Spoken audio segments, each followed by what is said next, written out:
Hello दोस्तों, मैं अंकित कुमार आप सबका एनसीईआरटी पोस्ट यूट्यूब चैनल पे स्वागत करता हूं। जैसा हम लोग क्लास 9th मैथमेटिक्स का चैप्टर 1 कवर कर रहे हैं, ये इस लेक्चर सीरीज में पार्ट 7th है। दोस्तों, इसके पहले मैंने टोटली 6 लेक्चर्स बनाए हैं नंबर सिस्टम पे। आप लोग उन सारे लेक्चर्स को एक सिस्टमेटिक वे में कवर कर लीजिएगा सो दैट आपको ये पार्ट 7 अच्छे से समझ में आएगा। सबसे पहले हम लोग देखते हैं इसमें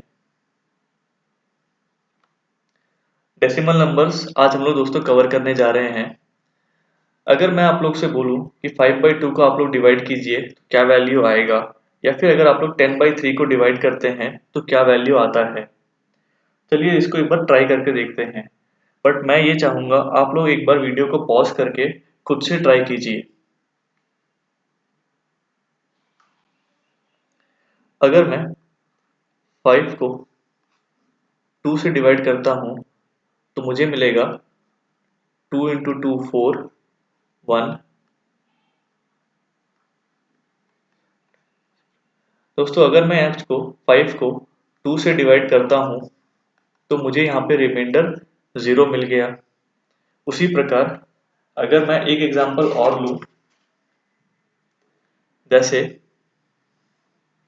अगर मैं 7 को 8 से डिवाइड करता हूं तो मुझे क्या मिलेगा। यहाँ पे आया 7 8।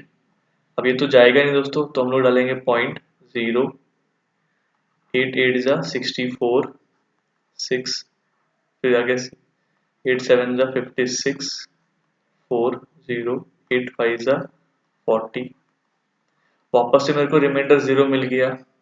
तो दोस्तों यहाँ से ये समझ में आता है, जब कभी भी आपको रिमाइंडर 0 मिल गया तो यहाँ पे डेसिमल के बाद आपके पास कुछ एक फिक्स्ड डिजिट यहाँ पे आ रहा है। मतलब डेसिमल के बाद यहाँ पे एक ही डिजिट है। इस केस में देखिए, अगर यहाँ पे 0 है, फिर डेसिमल है, फिर डेसिमल के बाद यहाँ पे 3 डिजिट है। तो इसका मतलब ये होता है दोस्तों कि डेसिमल के बाद मेरे डिजिट्स जो है वो टर्मिनेट हो गए। जैसे यहाँ पे 3 डिजिट है डेसिमल के बाद, यहाँ पे डेसिमल के बाद एक डिजिट है, तो यहाँ पे भी ये टर्मिनेट हो गया। तो यहाँ से मैं बोल सकता हूं, अगर मेरे को रिमाइंडर 0 आ गया, अगर मेरे को रिमाइंडर 0 आ गया, इसका मतलब जो भी मेरे फ्रैक्शंस हैं वो मेरे हो जाएंगे terminating decimal. Terminating decimal. I hope आपको दोस्तों टर्मिनेटिंग डेसिमल क्या है समझ में आ गया होगा। अगर रिमाइंडर 0 मिलता है तो वी गेट टर्मिनेटिंग डेसिमल। अब अगर मैं अपने सेकंड क्वेश्चन पे जाऊं, जो मैंने पूछा था आप लोगों से कि अगर आप लोग 10 को डिवाइड करेंगे 3 से, यानी 10 डिवाइडेड बाई 3, आप लोगों को क्या मिलेगा। 3 3 जा 9 1.0, 3 3 जा 9 1 0, 3 3 जा 9 1 0। ऐसे दोस्तों हम करते चले जाएंगे और यहाँ पे हमें रिमाइंडर आप देखेंगे तो 1 मिल गया, और ये कंटिन्यू है, ये रिपीट हो रहा है। करेक्ट दोस्तों, देखिए यहाँ पे भी 1 था, फिर 1 आ गया, फिर से 1 आ गया। तो ये रिमाइंडर, इसमें क्या हो रहा है, हमारा जो रिमाइंडर है वो रिपीट होते जा रहा है। तो ये क्या हो गया, इसको हम लोग बोलते हैं नॉन टर्मिनेटिंग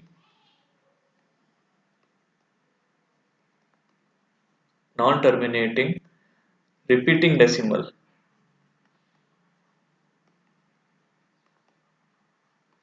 देखिए दोस्तों, ये टर्मिनेट नहीं हो रहा है, और जो हमारे डेसिमल के बाद जो हमारे डिजिट्स हैं ये रिपीट होते जा रहे हैं। तो इसको बोलते हैं हम लोग नॉन टर्मिनेटिंग रिपीटिंग डेसिमल। अब यहाँ पे अगर मैं आपसे पहले क्वेश्चन में जाते हैं, अगर मैं आपसे बोलूं इस 2.5 जो दोस्तों हमारा क्वेश्चन था 2.5, इसको आप लोग फ्रैक्शन के फॉर्म में लिखिए, या फिर इसको आप लोग रैशनल के फॉर्म में लिखिए। रैशनल नंबर के फॉर्म में आप लोग क्या करेंगे, 25 जितने डेसिमल है उसके हिसाब से 10 लगा दिया, 5 से कट करेंगे। ये वैसे तो एक रैशनल नंबर है,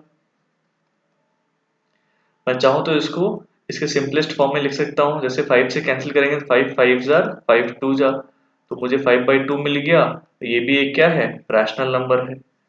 इसका मतलब मैं जो ये टर्मिनेटिंग डेसिमल है इनको रैशनल नंबर के फॉर्म में रिप्रेजेंट कर सकता हूं। आई होप दोस्तों आपको ये समझ में आ रहा होगा। उसी प्रकार अगर आप लोग 875 को, जैसे हमारा आया था 0.875, इसको आप लोग 875/1000 करके अगर सॉल्व करेंगे तो आपको 7/8 आ जाएगा। और अगेन ये क्या है, रैशनल नंबर है। तो यहाँ से मैंने क्या बताया आपको कि जितने भी टर्मिनेटिंग डेसिमल हैं इनको हम लोग रैशनल नंबर के फॉर्म में लिख सकते हैं। मतलब इसको हम लोग P/Q के फॉर्म में लिख सकते हैं जहाँ पे Q नॉट इक्वल टू 0 होता है। मैं रिपीट करता हूँ, मैंने क्या बताया, जितने भी टर्मिनेटिंग डेसिमल हैं इनको हम लोग रैशनल नंबर के फॉर्म में लिख सकते हैं, जैसे P/Q के फॉर्म में हम लोग इनको रिप्रेजेंट कर सकते हैं। नाउ अब आप लोग सोचेंगे सर 3.3333 एंड सो ऑन, क्या इसको हम लोग P/Q के फॉर्म में लिख सकते हैं? तो मैं दोस्तों बोलूंगा आपको यस। कैसे करेंगे मैं आपको अभी नेक्स्ट स्लाइड में समझाता हूं। तो यहां से आप लोग ये याद रखिएगा, जो हमारे नॉन टर्मिनेटिंग रिपीटिंग डेसिमल होते हैं इनको भी हम लोग P/Q के फॉर्म में लिख सकते हैं। और मतलब जो हमारे नॉन टर्मिनेटिंग रिपीटिंग डेसिमल है इसको हम लोग रैशनल नंबर के फॉर्म में लिख सकते हैं। अब ये कैसे करते हैं दोस्तों, मैं आपको एक एग्जांपल के साथ समझाता हूं। इसके लिए दोस्तों मैं आप लोगों का जो आपके एग्जाम्पल बुक में दिए हैं उसी को लेता हूं। अगर हम लोग ध्यान से देखें, ये हो गया आपका एग्जाम्पल, जो है आपका ये है 7 है ये, और ये आपका दिया गया है पेज नंबर 11 में। यहाँ पे क्या बोल रहा है कि हमारा जो नंबर है, मान लीजिए नंबर है x, या फिर हमको नंबर दिया गया है 0.333 and so on which is equal to 0.3। दोस्तों जब कभी भी नंबर रिपीट हो रहा होता है तो हम उसके ऊपर बार लिख देते हैं। ये इसको हम लोग को रिप्रेजेंट करना है P/Q के फॉर्म में।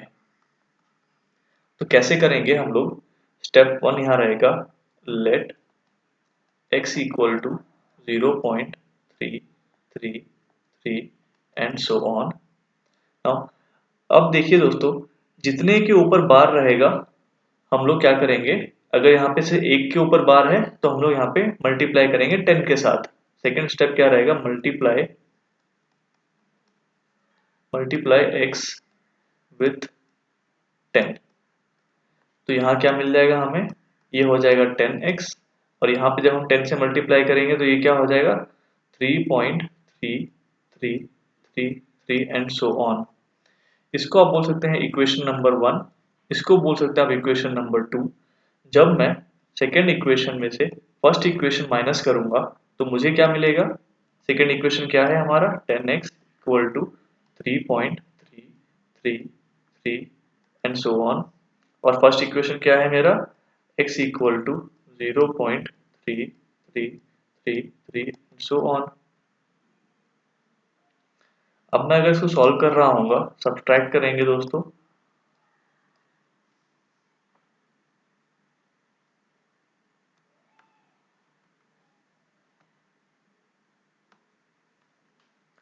तो क्या मिलेगा, 10x में से x किया, we get 9x equals to.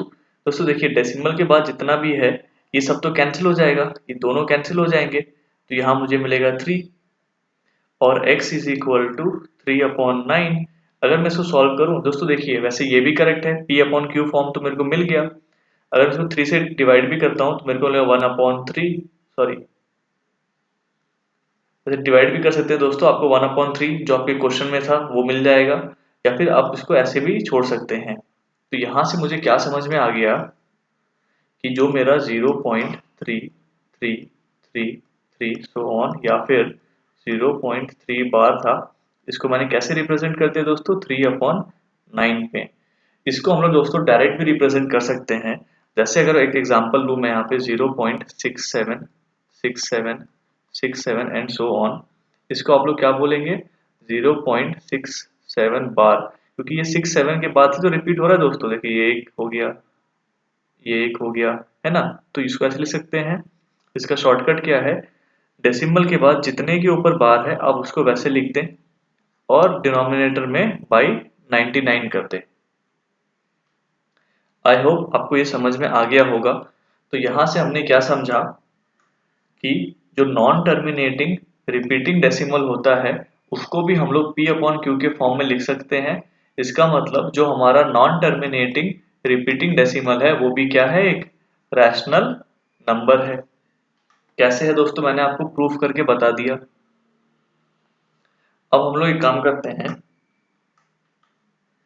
जैसे मैंने आपके लिए एग्जांपल में सॉल्व किया हुआ है 0.66 जो मैंने अभी आपको लिया था, इसको हम लोग को रिप्रेजेंट करना है इन P बाई Q के फॉर्म में।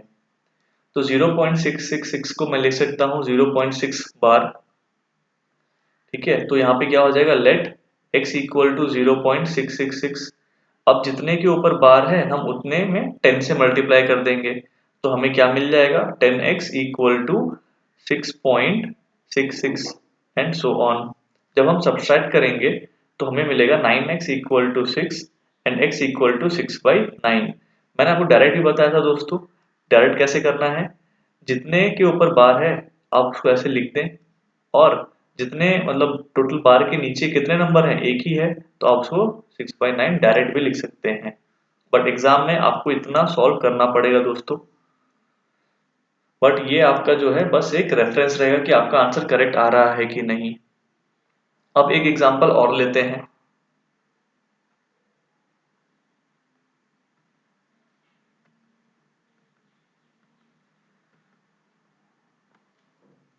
जैसे यहाँ पे मैंने एग्जांपल ले लिया 2.1313 एंड सो ऑन। तो इसको कैसे लिख सकते हैं हम लोग 2.13 बार, ठीक है। क्यों 13 बार, क्योंकि यहाँ पे 13 के बाद ये रिपीट होने लग गया। तो अब क्या होगा, लेट x इक्वल टू 2.1313 ऐसे लिख दिया दोस्तों। उसको हम लोग एक्सपेंड कर देंगे। फिर यहाँ पे अगर हम देखें ध्यान से तो 2 डिजिट के ऊपर बार है, यहाँ पे 2 डिजिट के ऊपर बार है, तो इसीलिए हम लोग अब 100 से मल्टीप्लाई करेंगे। तो ये क्या आएगा 100x इक्वल्स टू 213 इंटू 0.131313। अब जब हम लोग सेकेंड इक्वेशन में से फर्स्ट इक्वेशन सब्सट्रैक्ट करेंगे तो हमें मिलेगा 99x इज इक्वल टू 211। क्यों, क्योंकि दोस्तों जो ये वाला पार्ट है और ये वाला पार्ट है ये तो कट जाएगा आपस में, तो आंसर क्या आ जाएगा 211/99। मैंने आपको बताया था हम लोग डायरेक्ट भी लिख सकते हैं। कैसे, जैसे 2.13 बार है, तो हम लोग क्या करेंगे दोस्तों, इसको सबसे पहले यहाँ पे हम लोग, एक मिनट दोस्तों, यहाँ पे क्या करेंगे हम लोग, ये जो पूरा नंबर एक साथ लिख देंगे और जो डेसिमल के जो बाहर ये नंबर है ये हम लोग माइनस करके डिवाइड बाई कितने के ऊपर बार है, 2 के ऊपर, तो हम लोग 2 बार 9 कर देंगे, तो वी गेट 211/99। दोस्तों ये शॉर्टकट है, आपको ऐसा सॉल्व नहीं करना है, बट आपको बस एग्जाम में अगर क्रॉस चेक करना है उसके लिए आप लोग इस मेथड को यूज कर सकते हैं। बाकी आपको सॉल्व करने का ट्रिक तो ऐसा ही है दोस्तों।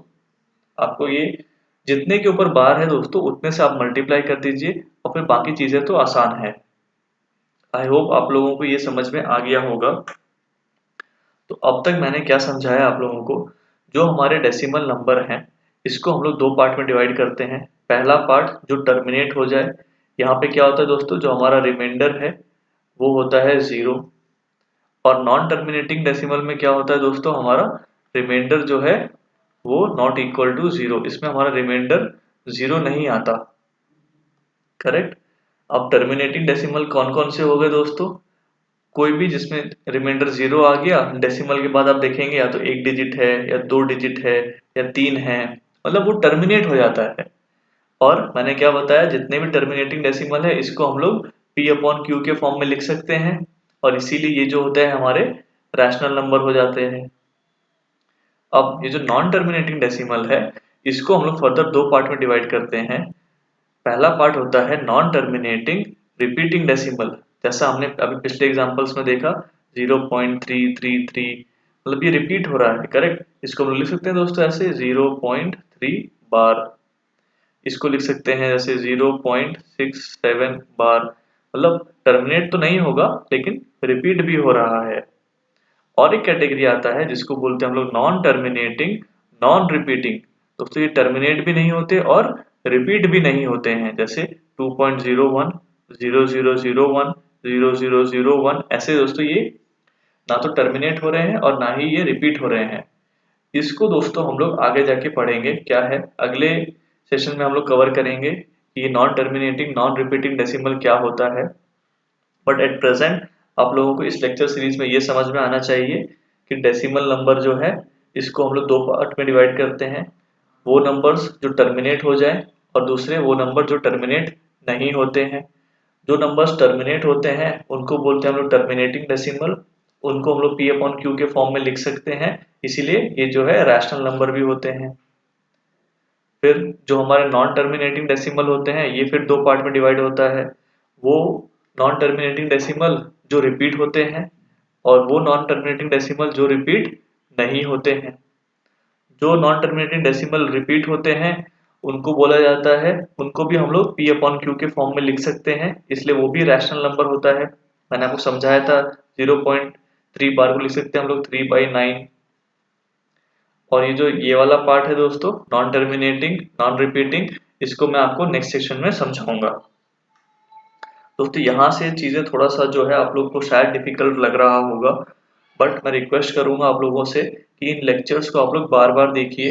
ये बहुत ही सिंपल है, आप लोगों को बस एक बार समझना है चीज़ों को। अगर आप लोगों को दोस्तों चैनल आपको सेशन समझ में आया होगा तो प्लीज़ चैनल को सब्सक्राइब कर लीजिएगा।